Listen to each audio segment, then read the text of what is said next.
Salmo de número 8.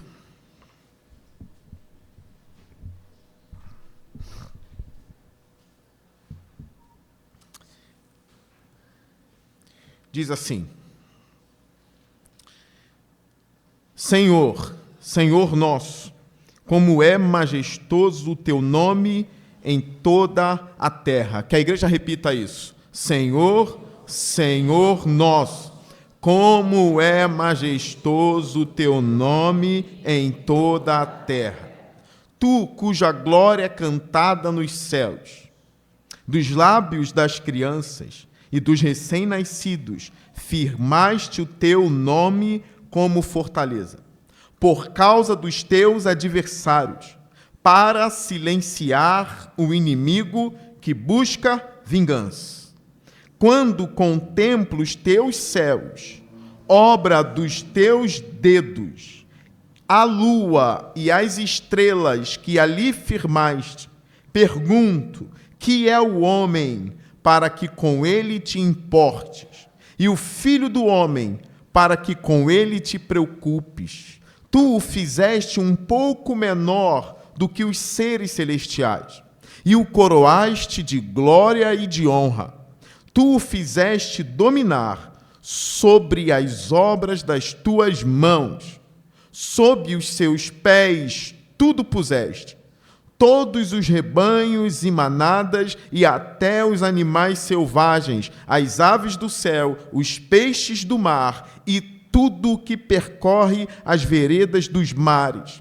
Senhor, Senhor nosso, como é majestoso o teu nome em toda a terra. Senhor Deus, eu peço que o Senhor me use e que o Senhor revele a tua palavra ao teu povo. Eu oro para que os meus irmãos amem ouvir a tua voz. Que nós sejamos caçadores da tua voz, Senhor. E onde estiver a tua voz, ali estaremos, Senhor. Eu oro também por todas as igrejas espalhadas no mundo, onde a tua palavra tem sido anunciada, Senhor. Esteja com o teu povo, Pai. Separe um povo fiel nesse século, para a glória do teu nome. Um povo que ama ouvir a tua voz, Senhor. Essa é a minha oração, no nome de Jesus, Pai. Amém. Irmãos, é curioso que o salmista comece o salmo da mesma forma que ele termina. Se você atentar para o verso 1 e para o verso 9, que é o último verso do salmo, você verá que são as mesmas palavras. Senhor, Senhor nosso, como é majestoso o teu nome em toda a terra. Olha o verso 9. Senhor, Senhor nosso, como é majestoso o teu nome em toda a terra.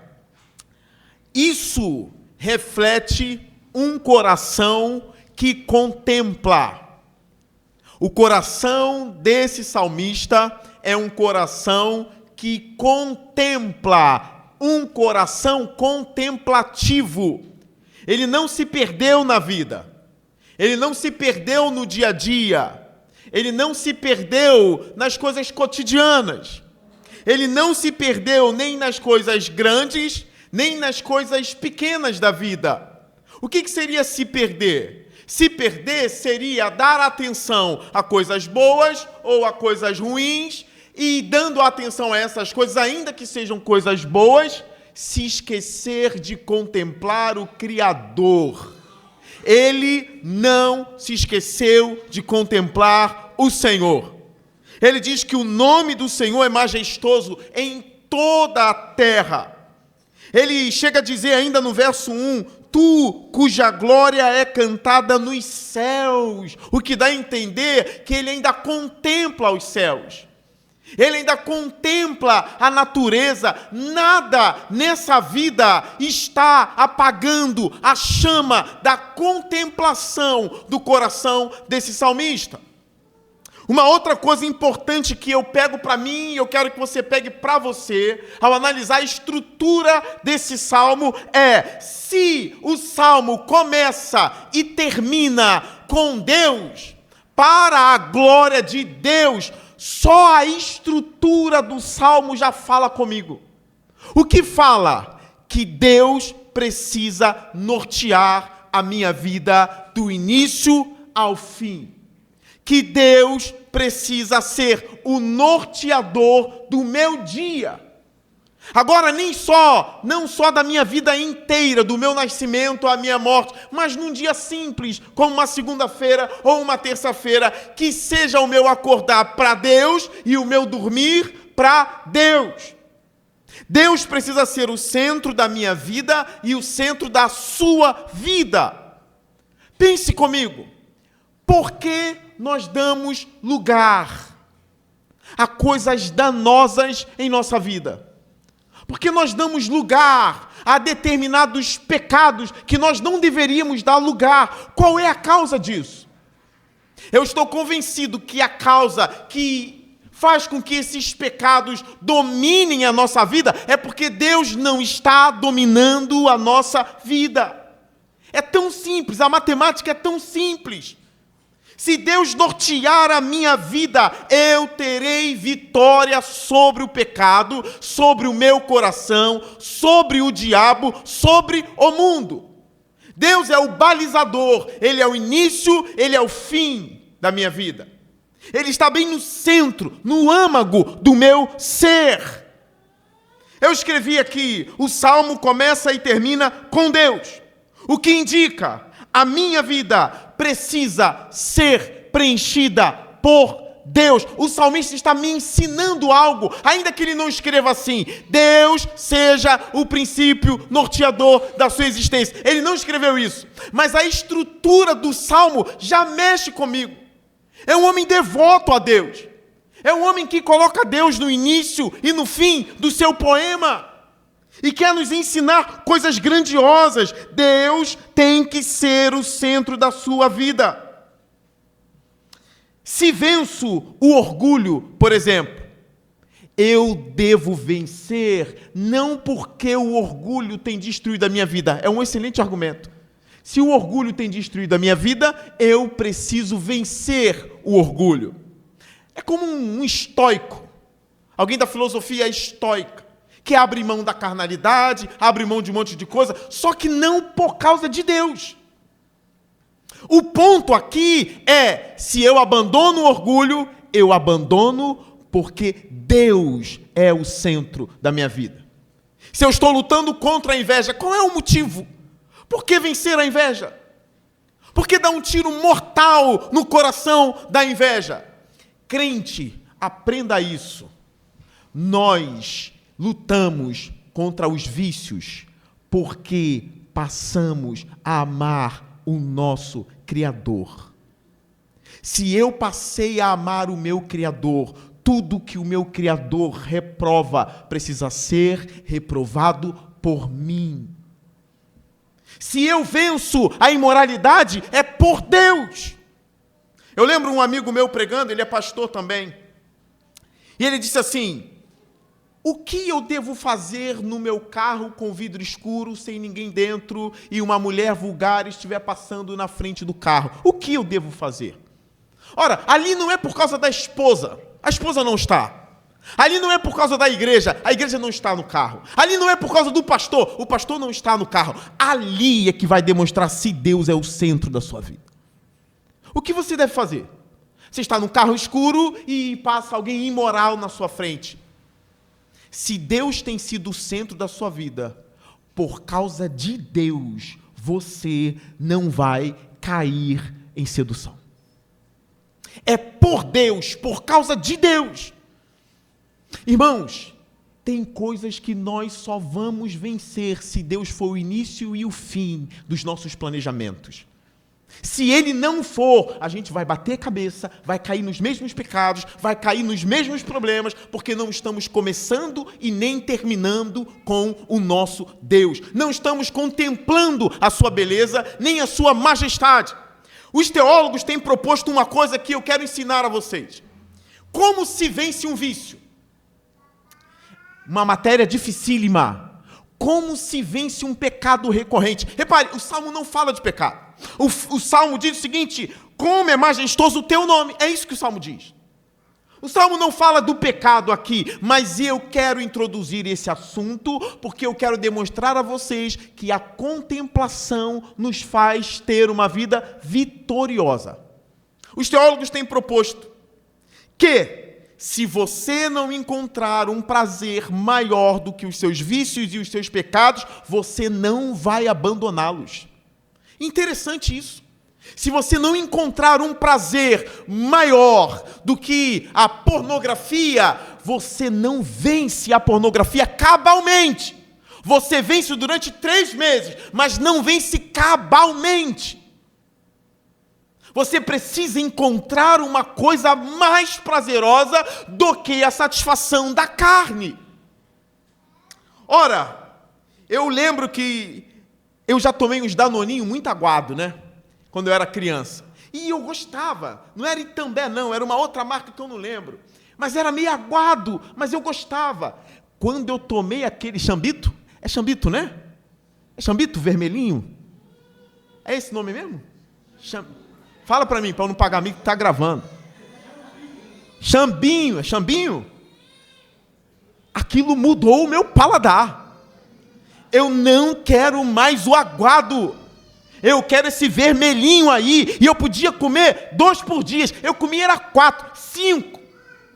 Eu estava conversando com a minha esposa num período lá de casa em que a gente teve que vender tortinha. A gente não, que minha mãe não deixava eu vender, né? Então eu não tenho esse orgulho de dizer, trabalhei com 10 anos. Não tenho.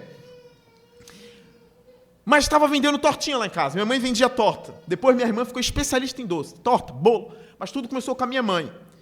E eu lembro que eu só podia comer uma torta por dia, mas era torta de pêssego, de kiwi, de morango. Aquelas tortinhas, redondinhas, né? E você acha que eu comia uma só? Quando minha mãe dormia, lá estava eu roubando as tortinhas da minha mãe, que ela venderia no outro dia. Minha mãe vendia coco também. Eu tinha direito a 1 coco por dia, mas eu aprendi a abrir coco. A Andressa sabe, eu abro coco na faquinha. Não preciso de machado, não preciso de facão. Me dá uma faca e um coco e eu abro o coco. E eu tomo a água dele todo. Você acha que eu ficava 1 coco só? O meu paladar foi gostando do que é bom. Na batalha contra o pecado, você precisa provar o que é bom. E não é o pecado. Eu sou falho igual vocês. E o meu desafio é contemplar o Senhor de uma forma que Ele se torne para mim o bem mais precioso e prazeroso. Tanto é que Pedro diz, vocês precisam provar o Senhor. O Salmo diz, provai e vede que o Senhor é bom. Só é possível vencer um vício com a contemplação a Deus. Você precisa provar e ver que o Senhor é bom, para que eu e você digamos, majestoso é o Senhor. Uma vez eu estava dormindo, e eu tive algo como uma revelação do alto. Foi um sonho, mas eu acordei de joelho e chorando, porque nessa revelação, ou nesse sonho, eu via o sol. E eu estava voando em direção ao sol, mas o sol não tinha luz. Eu vi o sol sem luz. E enquanto eu vi o sol sem luz, uma outra luz brilhava acima do sol. E aquilo ali penetrou a minha alma, e eu senti uma alegria, um prazer tão profundo, que eu acordei de joelhos chorando e glorificando a Deus, sem me importar quem estava me ouvindo na sala. São experiências que eu guardo no fundo do meu coração. E eu não queria mais acordar. Naquele momento, se Deus diz assim, e aí, te mato agora ou deixo mais um pouquinho? Eu diria, mata-me. Porque naquele momento, nada do que eu vivi na minha adolescência, nada do que eu provei, que eu achei bom, se comparava com aquele gozo celeste que tomou a minha alma naquele dia e que eu nunca mais esqueci. Eu provei os respingos do céu. Eram respingos, mas eu vi. Eu sei o que é chorar e rir ao mesmo tempo. O gozo celeste, quando invade a sua alma, você não consegue dizer, mas aquilo era melhor, aquilo outro era melhor. Não há nada melhor do que a presença do Senhor. Contemple a Deus um pouco mais. Busque a Deus um pouco mais. Conheça mais o Senhor. Ande com Deus igual Enoque. E você verá que vencerá os seus vícios e os seus pecados cabalmente. Não é uma tarefa fácil. Porque você vai precisar orar. Abra os meus olhos para que eu veja as maravilhas da tua lei. Abra os meus olhos, abra os meus olhos. Quando Deus abrir os seus olhos, você vai dizer, perdi muito tempo pecando, ó Deus. Perdi muito tempo no mundo, perdi muito tempo com inutilidades da vida. Hoje eu sei o que é, de fato, prazer. Senhor, Senhor nosso, como é majestoso o teu nome em toda a terra. Vença o orgulho. Pelo quê? Por Deus. Vença a inveja. Pelo quê? Porque te faz mal? Não somente por Deus. Vença a mentira, pelo quê? Por causa de Deus. Vença a ira, pelo quê? Por causa de Deus. Nós vencemos por causa de Deus. Por contemplar um pouco mais o Senhor. Repare a parte B do verso 1. Tu, cuja glória é cantada nos céus. Aqui nós temos uma dúvida. A glória cantada nos céus. O que você pensa? Talvez você esteja pensando nos anjos cantando a glória de Deus nos céus. Lindo. É uma leitura possível? Talvez. Os anjos cantando. Eu lembro de Isaías 6, os serafins ali louvando o Senhor. Será que é isso que o salmista está querendo dizer? Eu acho que é outra coisa. Tu, cuja glória é cantada nos céus. Eu acredito que o que ele está dizendo é os céus, a criação, louva a glória de Deus. É o que eu acredito.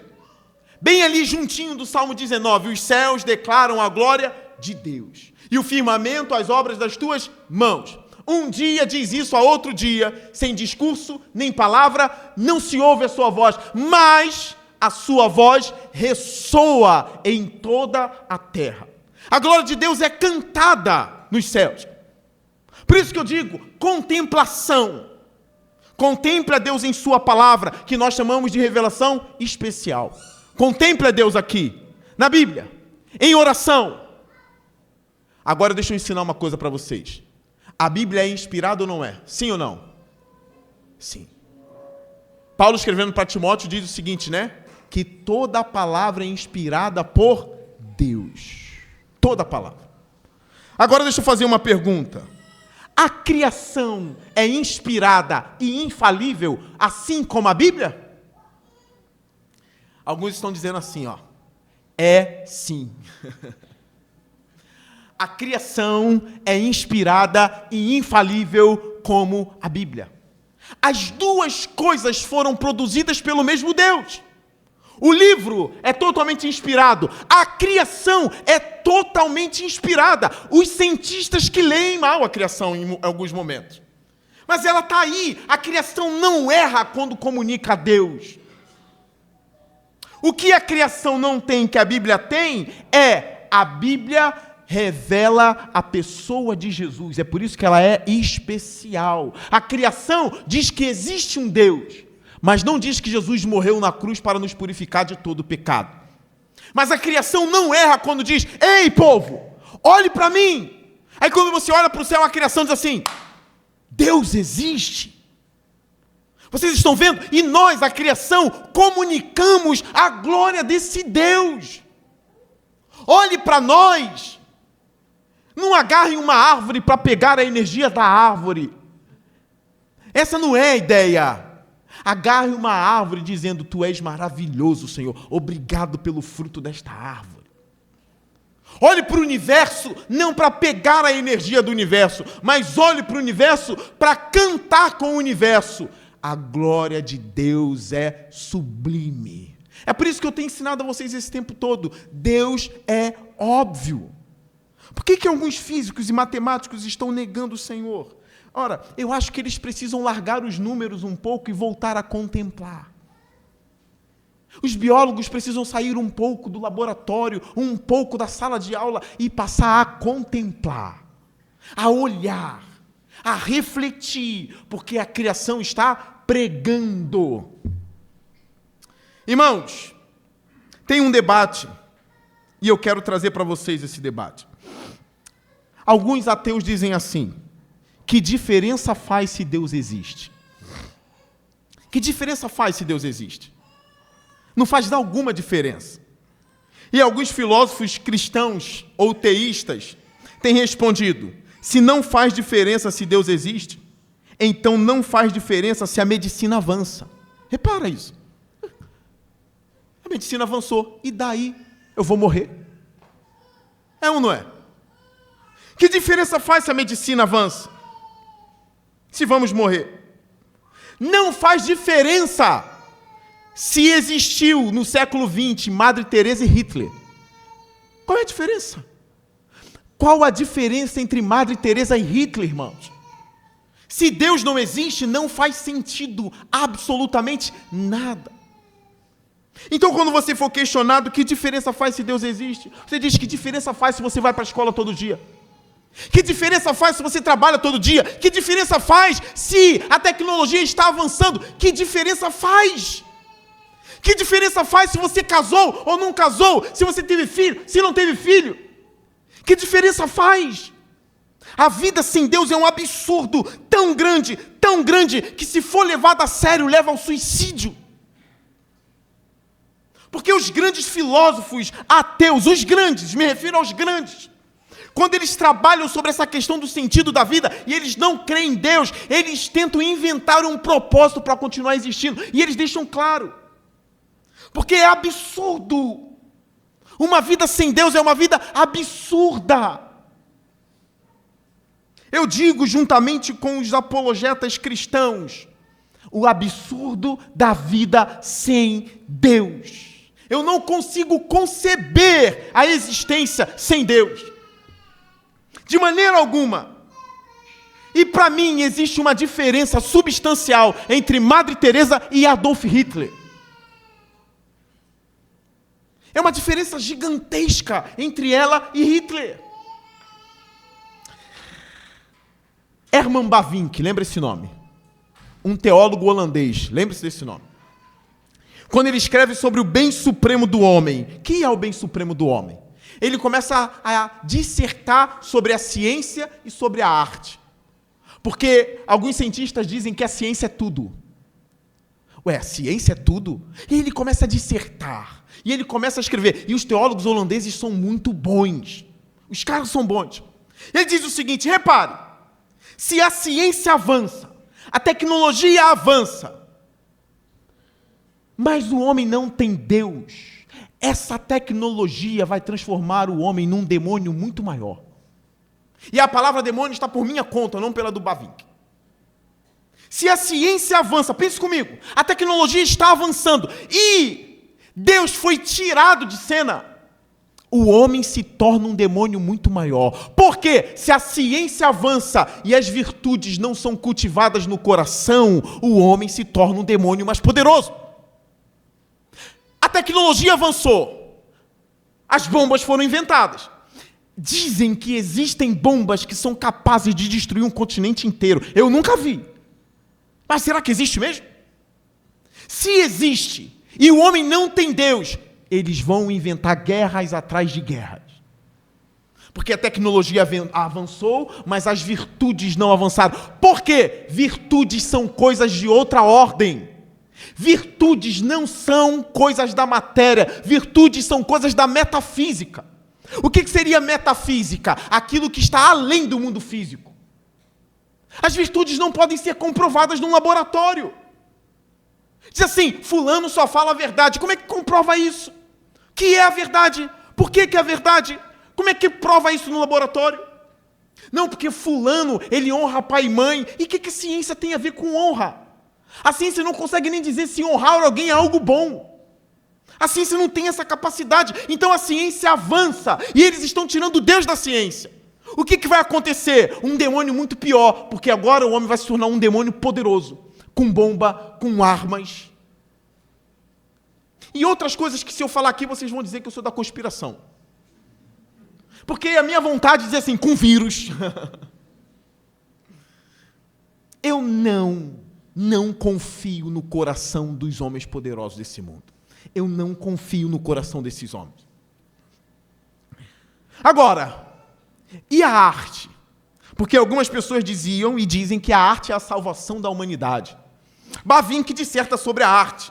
A arte transita entre o mundo real e o ideal. Quando você vê uma pintura, por exemplo, de uma casa com uma graminha, com uma árvore, um passarinho, uma mulher com o rosto delicado numa janela, perfeito. Mas eu não estou vendo nenhum tigre ali querendo matar aquela mulher, nem uma onça, nem um assaltante com uma arma pronto para roubar a casa dela. É o mundo ideal, gramadinho, passarinho, um sol, um céu limpinho e ela com cara de anjo na janela. Esse é o mundo ideal. Esse mundo não existe. Quando você vira uma pintura de uma caverna, uns morcegos e uma mulher com uma mão na barriga, com cara de sofrimento, eles estão denunciando o mal no mundo. A arte faz isso. A arte denuncia o mal, a arte pinta aquilo que seria o ideal. Isso está na música, isso está na pintura. Porém, a arte não consegue levar o homem da vida real para a vida ideal. Repara, não consegue. Eles até tentam, mas não conseguem. A arte não pode salvar o mundo. Não pode de maneira alguma, porque a arte, ela encanta os olhos, mas ela não muda o coração. Isso é muito simples. Quantas pessoas vocês viram dizer que a educação vai mudar o mundo? Ué, e a Alemanha nazista? Aqueles médicos eram altamente educados. O nazismo não aconteceu na periferia do mundo. O nazismo aconteceu na Alemanha, na Europa do século XX. Homens intelectuais de altíssimo nível, mandando outros homens para um campo de concentração, todos eles muito bem educados e muito bem, com intelecto muito bem trabalhado. O que eles fizeram? Morte, destruição. Por quê? Educação, nível superior, diploma, também não trazem virtudes. E aí Bavinck diz, qual é o bem supremo do homem? Deus. Porque Deus, eu vejo um homem que era assassino, conheceu Jesus, e eu vejo esse homem chorando, dizendo, por que eu era tão mau? E aí esse homem agora passa a não matar nenhuma formiga, porque Jesus cruzou o caminho dele. Uma vez um homem piedoso, um homem de Deus, foi chamado para um debate, por um outro homem ateu ou agnóstico. Ele disse assim, olha, eu até vou para o debate, mas eu vou para o debate com uma condição. Eu vou levar 100 almas que foram transformadas pela mensagem que eu prego. Mulheres que estavam no prostíbulos e hoje são mulheres de Deus. Homens que eram beberrões jogados na calçadas e que agora são membros da minha igreja. Eu vou levar 100 desse tipo de pessoa, que tinha uma vida desgraçada e agora tem uma vida restaurada pelo poder da mensagem que eu prego. Mas a outra condição é, você terá que levar 2 pessoas que tiveram a vida mudada pelo seu ateísmo e pelo seu agnosticismo. Leve. Mas aquelas pessoas lá viciadas em crack, viciadas em cocaína, que está na sarjeta, pregue o ateísmo para ela e vê se ela muda. Se ela mudar por causa do seu ateísmo, aí eu debato com você. Teve debate? Não teve debate. Deus é o bem supremo do homem. O homem sem Deus não é nada. O homem sem Deus não consegue suportar a existência. Há um vazio sem Deus absurdo, que a nossa alma não encontra descanso enquanto não encontrar Deus. Isso é muito sério, e o salmista diz, a glória cantada nos céus, os céus estão dizendo, Deus existe. Deus é o Criador. Deus está próximo de vocês. Agora, o salmo parece mudar um pouquinho, porque o verso 2 diz, dos lábios das crianças e dos recém-nascidos, firmaste o teu nome como fortaleza, por causa dos adversários, para silenciar o inimigo que busca vingança. Irmãos, que coisa é essa?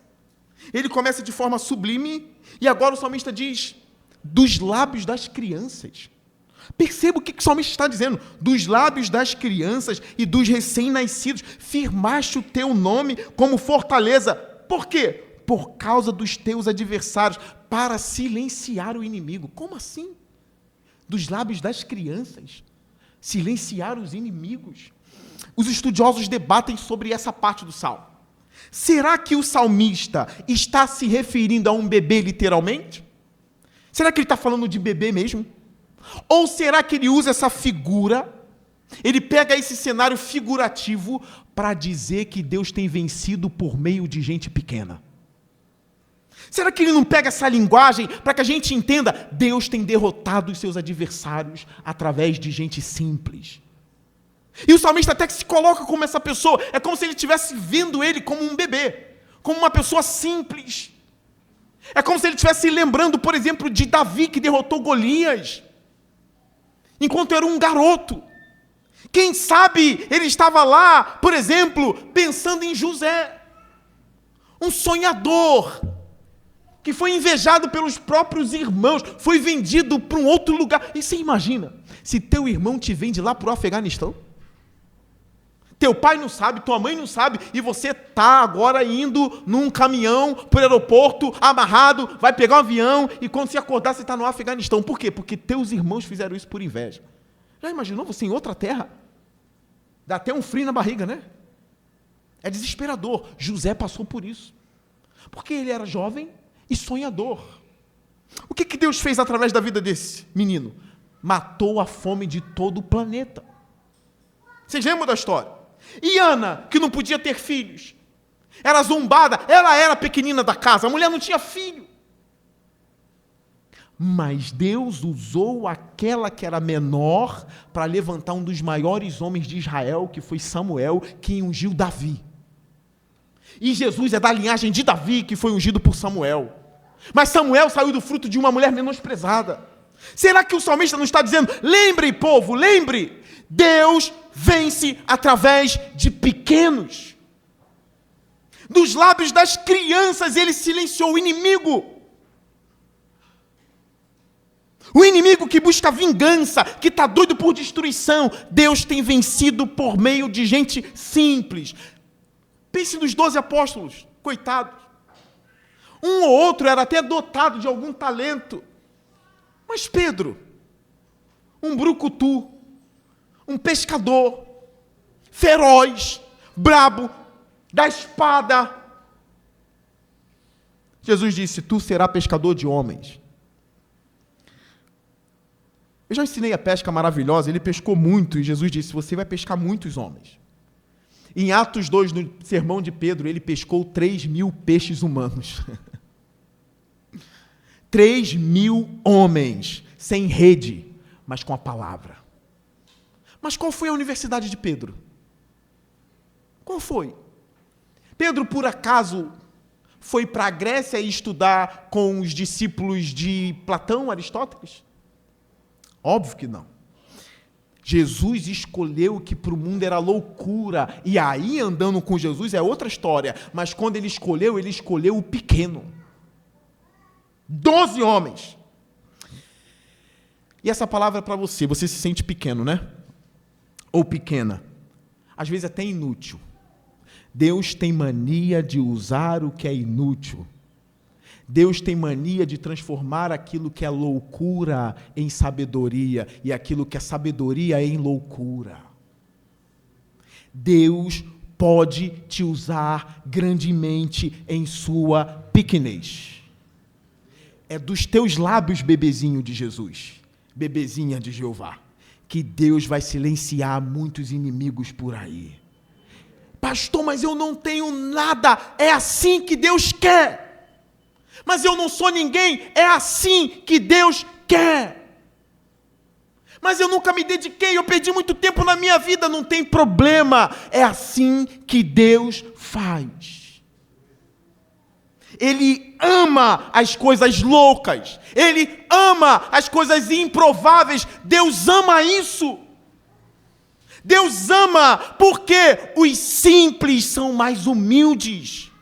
E como Paulo diz, Quando eu sou fraco é que eu sou forte, porque o poder de Deus se aperfeiçoa na fraqueza.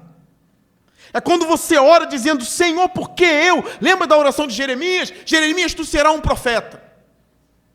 Senhor, eu não. Jeremias, tu serás um profeta. Senhor, eu não sei nem falar, eu sou um menino. Tudo quanto eu te mandar, você vai falar e pronto. Acabou. Tem um livro com o nome de Jeremias. Não ache que Deus precisa da sua expertise para te usar. Ele não precisa. Ele só precisa que você seja fraco. Porque os fortes são soberbos. Uma vez eu ouvi um pastor norte-americano respondendo à pergunta de um jovem que dizia assim, eu não tenho forças para orar e por isso eu não oro. E ele disse para o jovem, então você é um soberbo. O jovem, como eu sou soberbo? Porque só um soberbo vive sem orar. A oração não é para forte. Se você ficar esperando ficar forte para orar, você não entendeu o que é oração. A oração é para gente fraca. Porque os fortes simplesmente saem de casa e não lembram de Deus. Porque os fortes confiam na força do braço. O fraco confia na força do joelho. O forte confia no seu intelecto. O fraco confia na mente do Senhor. Se você não ora, você é soberbo. Você é soberba. Porque a oração é para gente que depende de Deus. Isso é oração. É por isso que não pode existir concurso de oração. E aí, orou quantas horas hoje? Eu orei 2. Você diz, eu orei 5 minutos. Ah, está muito fraco. Qual oração foi ouvida, hein? Eu não sei. Não é pelo muito falar que a gente é ouvido? Jesus não ensinou isso? Qual oração é ouvida? Eu não sei. Dependa de Deus inteiramente, você que é como um bebê. Dependa inteiramente de Deus, porque Deus tem mania de usar gente incapaz. Incapaz. Olha o texto de 1 Coríntios 1, 26. Irmãos, eu tenho de ler esse texto. Eu sei que tem irmãos que não conhecem esse texto. 1 Coríntios 1, 26. Olha o macete, minha mão ficou aqui no salmo. Ó. Se você não achou, olha para o telão. Eu lerei agora, hein? Olha para o telão. Irmãos, pense no que vocês eram quando foram chamados. Poucos eram sábios segundo os padrões humanos. Poucos eram poderosos. Poucos eram de nobre nascimento. Mas Deus escolheu o que para o mundo é loucura para envergonhar os sábios. E escolheu o que para o mundo é fraqueza para envergonhar o que é forte. Ele escolheu o que para o mundo é insignificante, desprezado, e o que nada é, para reduzir a nada o que é, a fim de que ninguém se glorie diante dele. É, porém, por iniciativa dele, que vocês estão em Cristo Jesus, o qual se tornou sabedoria de Deus para nós. E isto é, justiça, santidade e redenção, para que, como está escrito, quem se gloriar, glorie-se no Senhor. Olha o que Deus fez. Quem aqui é de nobre nascimento? Eu não sou. Irmãos, eu fui ter cama, acho que com 16 anos de idade. Sou. Eu não vou nem esticar muito, porque alguns irmãos não tinham nem casa. Eu não sou. Você também não é. Por que estamos aqui? O que Deus tem feito através de nós? Essa obra aqui, por que ela existe? Por que essa igreja existe? Por que esse bairro? Por que esse bairro existe? Por que você? Por que eu? Você não consegue perceber que Deus tem transformado sabedorias em loucura e as loucuras em sabedoria? É evidência de que Deus está em nosso meio. Amém? Amém. Por favor, não tente o Senhor, dizendo, o Senhor nunca vai me usar porque eu sou incapaz, ó Deus. Se você falar isso, é porque não conhece o Deus que serve. Deus quer você assim. E Ele vai te usar assim. Verso 3. Quando contemplo os teus céus, obra dos teus dedos, a lua e as estrelas que ali firmaste, pergunto, que é o homem? Agora, ele não fala mais de um bebê. Agora ele compara a criação com o homem. Porque o homem é pequeno, ainda que seja soberbo. Ele é um soberbo, porque a soberba é loucura. O que é o homem? Quando eu contemplo os céus, obras dos teus dedinhos, a lua e as estrelas que ali firmaste, eu pergunto, que é o homem para que com ele te importes? Porque Deus se importa com o homem. Nós somos poeira nesse universo. Poeira, porque Deus se importa com a gente. E o Filho do Homem, para que com ele te importes. Quando eu contemplo os teus céus, irmãos, o céu é imenso. Os cientistas descobriram que o universo está se expandindo, tá? Isso aqui que eu vou dizer para vocês chama-se argumento cosmológico. Eles descobriram porque muitas pessoas achavam que o universo era estático. Alguns defendiam que o universo era eterno. Mas aí, um cientista pegou um telescópio e começou a estudar o universo e ele percebeu que as galáxias estavam se distanciando uma das outras. E que o universo estava se expandindo. Então, se o universo está se expandindo, significa que ele teve um começo. Isso é um argumento cosmológico. Se ele está se expandindo, é porque ele não é estático e ele não é eterno. Porque se ele se move e ele se expande, a evidência é, ele começou a existir. Mas, pastor, o que tem a ver? Irmãos, imagine, todo mundo aqui já encheu bola para filho, para sobrinho, né? Você pega a bola e você vai assim, ó. Aí ela cresce 10 centímetros. Esse movimento de se expandir e ficar em 10 centímetros significa o quê? Que ela iniciou o movimento. E estudando e calculando, 10 centímetros, ela não vai estourar ainda. Aí eu começo a encher ela, ó, 20 centímetros, 30. Aí ela começa a ficar bem esticada. O que significa? Ela teve um início e ela está prestes a ter um fim. Porque ela vai explodir. É ou não é assim? O universo se expandindo significa que ele vai ficar cada vez mais frio, ele vai consumir energia, as estrelas vão se apagar e haverá o fim de tudo. Essa é a conclusão científica. É por isso que daí veio um padre Lamatre que elaborou o Big Bang. O Big Bang foi elaborado por um padre, tá? Não foi por Darwin, foi por um padre. Então aí veio o Big Bang, aconteceu uma explosão ou uma expansão, o universo começou a crescer e ele vai ter um fim. Qual é o livro antigo que já insistia que o universo não era eterno? Tem um livro antigo, que foi desprezado pela ciência. Mas tem um livro que diz, no princípio, criou Deus os céus e a terra. Já dizia, não é eterno. Teve um início, teve um start, e o start foi a voz de Deus. Começou. Qual é o argumento cosmológico? Tudo que começa a existir tem uma causa. Esse é o argumento. Vimos que o universo se move, se expande, então ele teve um começo. Número 1, tudo que começa a existir tem uma causa. O universo começou a existir. 3, portanto, ele tem uma causa.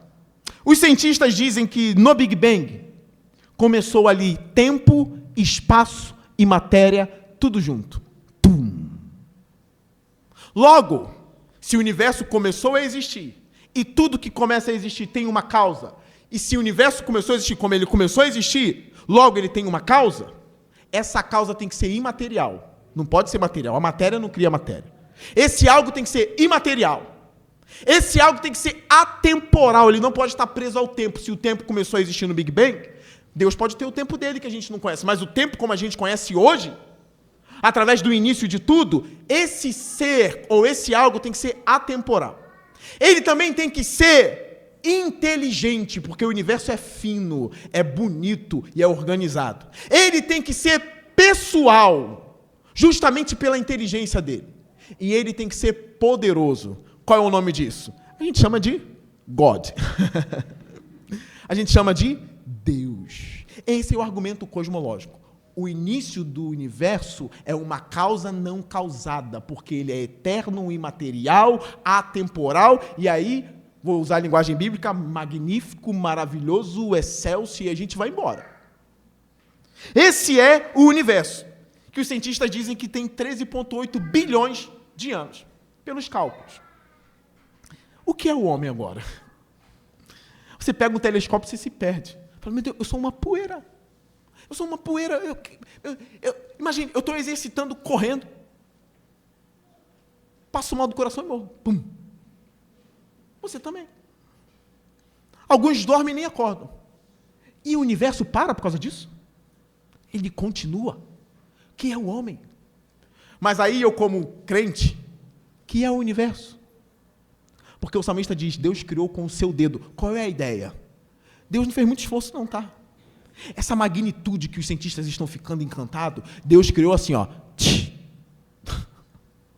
Se o universo quiser me humilhar, eu humilho ele de volta. Eu sou poeira e tu é poeira de Deus. Agora você consegue entender o tamanho desse Deus? Por que ele se importa comigo? Por que ele se importa com você? Aí agora a gente vai aprofundar um pouquinho mais na teologia. A gente vai aprofundar para a gente saber o que é o homem. O que é o homem? Verso 5, tu o fizeste um pouco menor do que os anjos. Somos menores que os anjos, primeira verdade. Os anjos são maiores do que nós. O diabo que tu conhece é maior do que a gente. É por isso que quando eu oro eu digo, livra-me do diabo.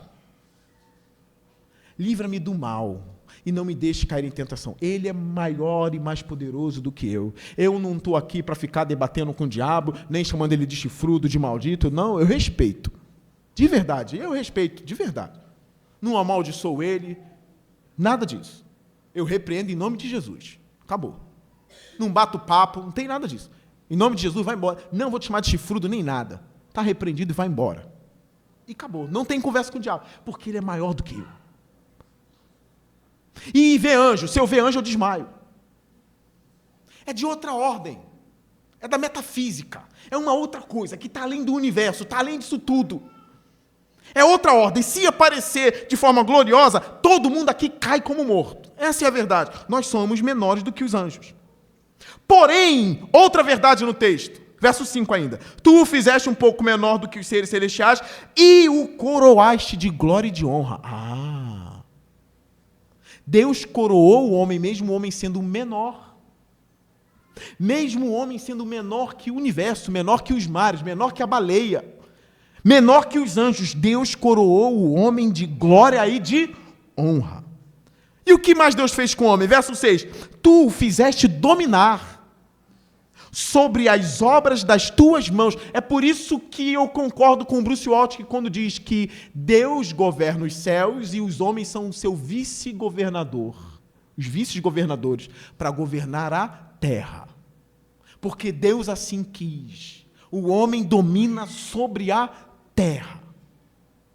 E aí, eu já ouvi pessoas que pararam de cantar.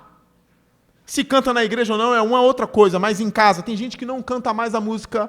Quero que valorize o que você tem. Você é um ser, você é alguém tão importante para Deus. Assim, o homem é um miserável, é um trapo de imundície. Calma aí, pera lá, meu irmão. Só uma parte da Bíblia que vale? Pós-queda, o homem caiu. Todo mundo sabe. O homem, o coração dele é enganoso, mas pera lá. Teve um pregador que disse assim, você está achando que tu vale o quê? Eu vou usar a palavra que ele usou. Você é absorvente usado, pô. Só porque a Bíblia chama de trapo de imundície. As suas obras são como trapo de imundície, mas eu já expliquei para a igreja. Por que Deus estabeleceu que a mulher é impura no período menstrual? Imagine, um bando de besta fera que viveu como escravo no Egito durante muitos anos.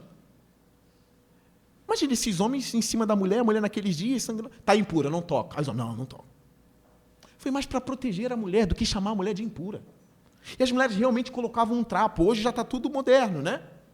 Aquilo era imundo, porque Deus disse a mulher é impura nesse período. É justamente para livrar as mulheres das mãos dos homens. Elas estão sensíveis, elas estão naqueles dias. Não toca, é impura. Os homens, não vou tocar.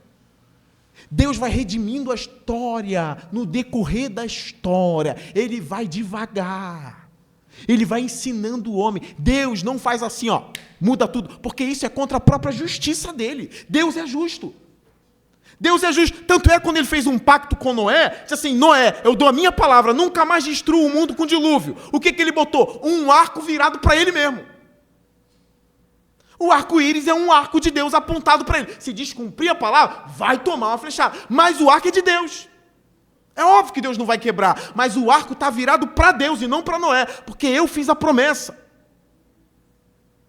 Deus não é injusto. Por que ele não para todos os gatilhos do mundo agora? Porque isso seria injustiça, porque o homem está debaixo de punição. O homem cometeu muitos crimes, o homem foi julgado por Deus e condenado pelo juiz do universo.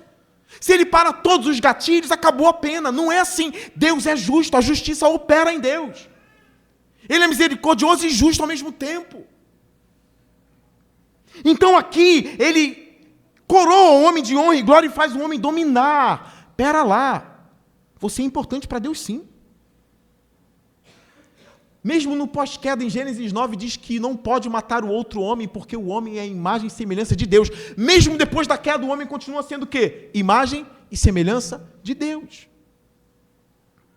Você é um ser, você é alguém tão importante para Deus. Nada de ficar sofrendo angústia e dor nesse seu complexo inferior, dizendo às vezes que não é ninguém. Qual o problema da música? Eu venho falar do valor que você tem. O homem não tem valor. Meu Deus, tu só está lendo um texto na Bíblia, lê o outro. Eu venho falar do valor que você tem. Aí continua. Ele está em você. A música ainda é para crente, está falando do ímpio. O Espírito Santo se move em você. O que ele está dizendo? O cantor ainda está dizendo que o valor do homem é o Espírito Santo no homem. Ele não está nem aprofundando como eu estou aqui.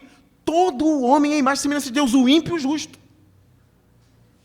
O valor deles está no fato de Deus ter coroado ele e mandado o homem dominar, é o governador do mundo. É óbvio que o homem é importante para Deus, irmãos. Cuidado com a sua teologia, a forma como você coloca, a forma como você fala. Cuidado com isso. Ao mesmo tempo, o homem é pobre, cego e nu, por causa do pecado. Vamos conviver com essa tensão. O homem tem valor, mas o homem foi julgado e condenado por Deus pelas suas maldades. Agora, uma outra verdade sobre esse texto. Esse texto também fala de Jesus. O autor de Hebreus pega esse texto para falar de Jesus Cristo. Hebreus capítulo 2, versículo 8. É um texto muito bonito. Talvez alguns aqui também nunca leram. Hebreus 2, 8. Olha o que diz.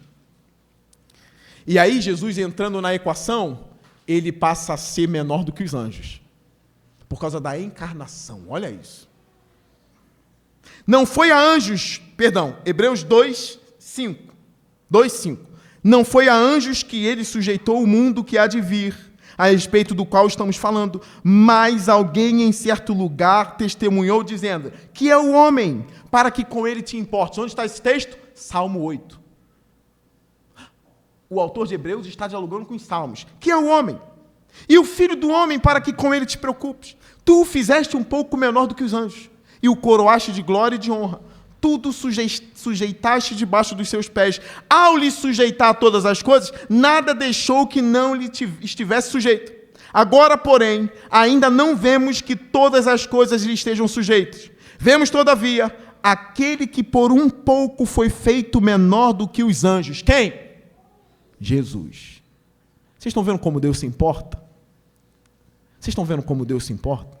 Vocês não têm noção do que é a humilhação que o verbo divino passou, não? Cheio de honra e de glória nos altos céus. E agora, por amor ao homem, ele se torna menor do que anjos, que ele criou. Nascido numa manjedoura.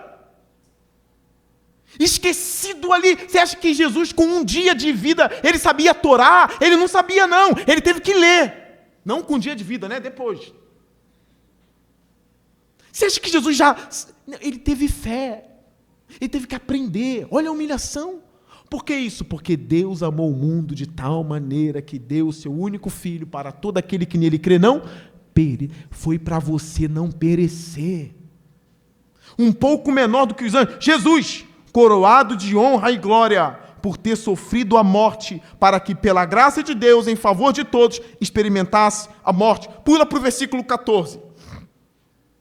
Portanto, visto que os filhos são pessoas de carne e sangue, ele também participou dessa condição humana, para que por sua morte derrotasse aquele que tem o poder da morte, isto é, o diabo. Olha agora, e libertasse, repita comigo, e libertasse aqueles que durante toda a vida estiveram escravizados pelo medo da morte. Ele se encarnou, se tornou menor do que os anjos, em humilhação, em humildade, morreu e venceu a morte, para que eu e você não tenhamos mais medo do fim, porque não há fim para quem está em Cristo Jesus. Que maravilhosa obra! O Salmo 8 fala do homem, porque lembra Adão. E ao mesmo tempo o autor de Hebreus, inspirado pelo Espírito, teve uma sacada. Isso fala do homem, mas isso também fala de Cristo. Nós chamamos isso de sensus plenior, é um sentido mais pleno no texto, um sentido mais amplo no texto. O texto fala de Jesus. Estou caminhando para o final. Olha o verso 6.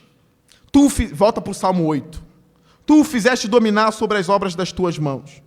Sob os seus pés tudo puseste, todos os rebanhos e manadas e até os animais selvagens, as aves do céu, os peixes do mar e tudo o que percorre as veredas dos mares. Tudo debaixo dos pés dos homens, do humano. Eu sei que algumas pessoas vão assistir no YouTube. E eu quero dizer que um grande autor, Francis Schaeffer, diz: há algo grandioso no homem. Não é só eu. Herman Bavinck: o mundo todo não pode superar o valor do humano. E eu quero repetir para vocês o que eu já falei 1000 vezes aqui. Uma vez um estudioso disse: há mais de Deus no ponto do ônibus do que em todas as galáxias juntas. No ônibus tem gente fedida, com pressa, dormindo, roupa velha, roupa nova, ainda vai andar de ônibus. Há mais de Deus ali do que em todo o universo, porque o homem é a coroa da criação. Eu sei que há semelhança entre os homens e o golfinho, tá? Não fica com medo, não. Será que a gente realmente veio do nada para nada e um peixe batendo asa virou um pássaro? Um ancestral comum com macaco, sei lá, mexendo e foi... Não é só com macaco, não, é com rato. A gente tem semelhança com proteína, porque tudo veio do mesmo Deus. Só que o homem é diferente do macaco. O homem é diferente. Irmãos, a inteligência de um golfinho é tão grande que, se eu não me engano, um golfinho consegue reconhecer a si mesmo no espelho, tá? Tem animal que não... Você vai lá, às vezes está um macaco, aí ele vê um espelho, ele quebra o espelho. Blá! Um tigre, então, dá um salto. A gente, quando olha para o espelho, se bem que não foi assim desde sempre, né? A gente sabe. A gente se reconhece. A inteligência de um golfinho, da baleia-orca, se eu não me engano, a baleia-orca é um golfinho. Se eu não me engano, eu não sou biólogo. É um golfinho assassino.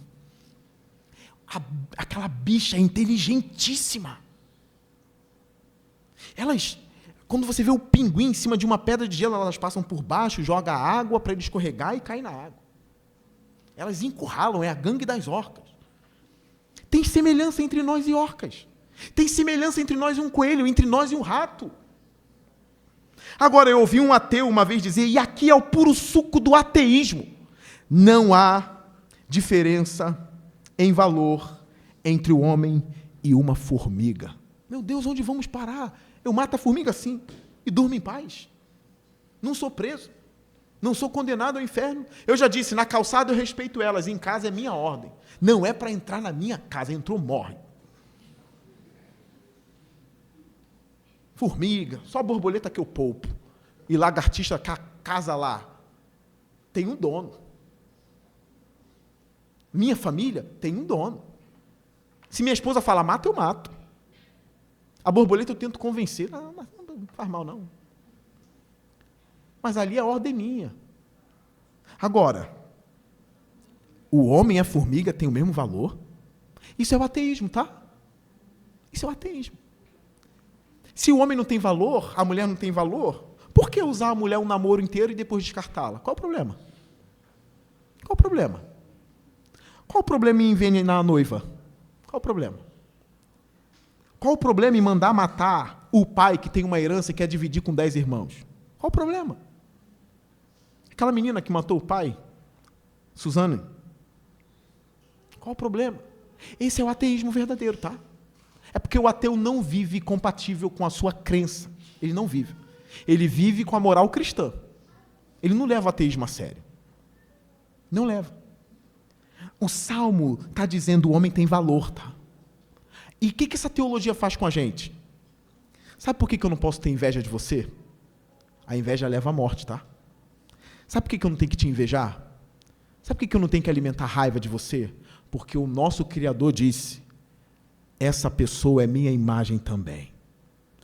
Se eu quero sumir com você, significa que eu não suporto a imagem de Deus em você. Por mais que você seja insuportável, você é a imagem de Deus. É por isso que a teologia molda a nossa maneira de tratar o próximo. O próximo foi feito à imagem e semelhança do Deus Supremo. Quem sou eu para tocar nele? Olha como a teologia vai mudando. Por que eu não falo mal de você? É como se eu estivesse falando mal de Deus. Porque você é a imagem dele. Que haja temor. Por que eu não conspiro contra você? Porque há temor. Porque a teologia bíblica me ensina que você tem valor e foi coroado por Deus. Porque Jesus veio ao mundo, se humilhou por causa de você. Isso vai moldando a nossa igreja e vai nos dando uma nova maneira de tratar um ao outro. Porque a teologia deve mudar a nossa vida. Deve mudar a minha vida e deve mudar a sua vida. Eu tenho que terminar, são 8h55. O Salmo termina, Senhor, Senhor nosso, como é majestoso o teu nome em toda a terra. Eu tenho algumas aplicações para vocês.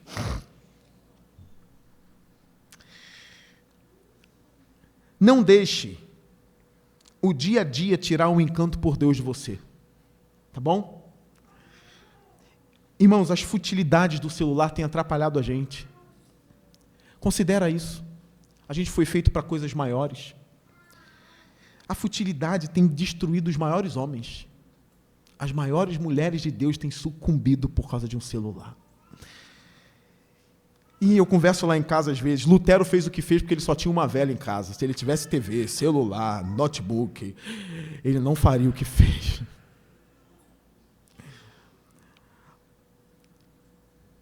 Paulo fez muita coisa. Ele não era tentado pelo Instagram, pelos vídeos de culinárias infindáveis do YouTube, pelo Masterchef que não acaba, pelo dorama, que são 5 horas de dorama por dia. Essas futilidades têm tirado a contemplação da gente. Como encher a mente de Deus se os nossos aparelhos têm nos distraído todos os dias, irmãos? Nem preciso tocar em ponto de pornografia, de lascívia, porque as futilidades que parecem simples têm destruído a gente mais do que isso. Use o celular para o bem, então. Vai ser difícil a gente se livrar do bendito e maldito ao mesmo tempo. Não o diabo, o celular. O diabo não é bendito em nada. Por que o celular é bendito em alguns lugares, em alguns momentos? Ouça sermões enquanto dirige. Põe o Spotify da igreja. Ah, pastor, eu vou ouvir o Augusto, mas tem uma diferença. O Augusto não sabe quem é você. Os sermões do Augusto são feitos sem saber dos problemas da nossa igreja. Eu sei. E quando você morrer, eu vou sepultar você. O Augusto não vem, não. Os sermões são intencionais, porque Deus não fala comigo aqui. Ele está falando no dia a dia, no que eu vejo, no que eu escuto, naquilo que o Espírito coloca no meu coração. A igreja precisa disso. Não é a igreja presbiteriana do bairro, não sei de onde é. Para Parque, o que Deus coloca no meu coração é para Parque Alvorada. Põe o Spotify, ouça os estudos, ouça as pregações, está lavando a louça, ouça os estudos. Você que não vem quarta-feira, está acompanhando? Não? Não vem quarta-feira, não pôde vir porque trabalhou. Na quinta, o que o pastor ensinou na quarta? Vou botar, é 50 minutinhos. Você começa a trabalhar a contemplação ali. Ouça louvores em casa. Olhe para o céu e quando olhar para o céu, glorifica a Deus quando olha, tá? Segunda aplicação. Pense em Cristo, medite em Cristo. Medite nas obras de Cristo. Leiam livros com o tema Cristo. Textos bíblicos específicos que falam de Cristo. Eu sempre volto para João 1. No princípio era o verbo estava com Deus, e o verbo era Deus, ele estava com Deus no princípio, e todo mundo sabe. Medito naquilo, eu olho aquilo, eu fico, meu Deus, o verbo divino. Eu vou nos textos sobre Cristo. Medite sobre ele. Outra coisa, venham ao culto como um adorador. Venha ao culto não como um consumidor do culto. O que o consumidor faz? Ele entra no restaurante, ele não gosta do preço, ele sai e vai para outro restaurante. Esse é o consumidor. Essa igreja é nossa. A gente não entra para consumir como um consumidor de restaurante ou da Casas Bahias ou sei lá do que. A gente entra para ficar e prestar culto. Adorador não é consumidor. Por quê? Quando eu vejo os teus céus, obras das tuas... Ele está contemplando a Deus. Quando a gente vem para o culto, a gente vem para adorar e prestar culto ao Senhor. E a gente precisa vir como um adorador. Venha com isso em mente. Você sabe o que significa a palavra amém? Assim seja. Então, se algo foi falado e é de Deus, você diz amém, participe do culto. Tem irmãos que são extintores do fogo do púlpito. Por que são extintores? Os infelizes parece que não está gostando de nada. E aí tu ora, fala e tá lá. Parece que está querendo que acabe. Quando você dá amém, você participa. O que significa aleluia? São duas palavrinhas ali. O Iá, aleluia, é de Yahvé. Louvado seja o Senhor. Aleluia significa isso. Quando você diz aleluia no culto, ainda que seja baixinho, aleluia, Senhor. Você está dizendo, louvado seja o Senhor por essa palavra, louvado seja o Senhor por esse louvor, louvado seja o Senhor por essa oração. Você está ali, amém, aleluia, porque você está no culto. No culto a Jesus. Tem mais 2 ou 3 aplicações. Não ache que por você não ter nascido numa boa família, não ache que por você não ter um nome nobre, que você é um insuficiente e um incapaz para Deus. Isso é coisa do diabo na tua cabeça. Você tem valor, tá? Você tem valor. E disse Deus, haja luz. E disse Deus, vamos fazer separação das águas. E disse Deus, e disse Deus, e disse Deus, no 6º dia. E disse Deus, calma. Façamos o homem a nossa imagem e semelhança. Homem e mulher os criou à imagem de Deus. Você tem valor para o Deus Supremo. Não ache que você não pode. Não ache que ninguém te ama. Para com essas coisas. Ainda que ninguém te amasse na vida, se Jesus te ama, isso basta. Isso basta. Meu Deus, minha mulher me ama, minha filha me ama, meu cachorro me amava, está tudo bem comigo, como diz um filósofo. Deus me ama, minha mulher me ama, o cachorro que eu tinha me amava, minha filha tudo indica que me ama. Acabou. Mas ainda que nada disso estivesse acontecendo, Deus me ama, e isso basta para mim. Dos lábios das crianças, ele suscitou louvor e silenciou o inimigo. Ele vai fazer a mesma coisa através de nós, amém? Eu quase profetizei aqui, mas eu não posso, porque eu não sou profeta. Eu creio que você verá conquistas mesmo sendo pequeno. Eu creio que Deus vai movimentar céus e terras por causa da pequenina dele. Se é para você, eu não sei. Se for, você guarda, tá?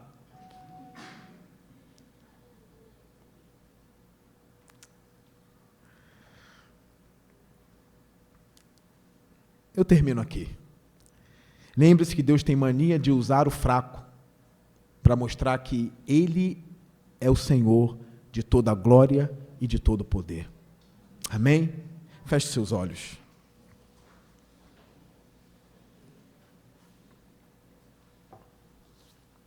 Pai, que essa palavra fique gravada. É o primeiro sermão do ano. Que fique gravada no coração dos meus irmãos, Pai. E que essa palavra seja útil no ano inteiro. Que os meus irmãos não percam essa palavra ali na porta, mas que eles levem para casa e para a vida, Senhor. Para a glória do Teu nome, em Cristo Jesus. Amém.